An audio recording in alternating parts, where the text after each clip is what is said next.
Are you bored of the same old fire emoji on your Snapchat streaks? Do you want to switch it up and have something more interesting? In this video, you'll learn how to change your streak emoji from the default fire icon to something else in just a few simple steps. So make sure to watch this video until the very end to properly understand the tutorial. To get started, open up the Snapchat app and then tap on your Bitmoji icon at the top left corner of the screen.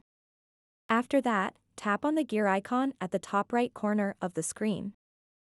Once you are on the settings page, scroll down until you see an option called Manage. Once you find it, tap on it. And then tap where it says Friend Emojis.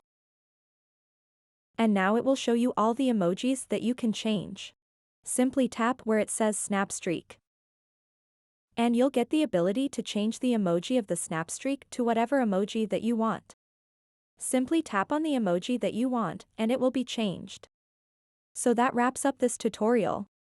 If you have any questions about this whole process, please let me know in the comments section below. And if this video helped you out, please give it a big thumbs up and subscribe to this channel for more tutorial videos like this one. Thank you so much for watching and have a good day.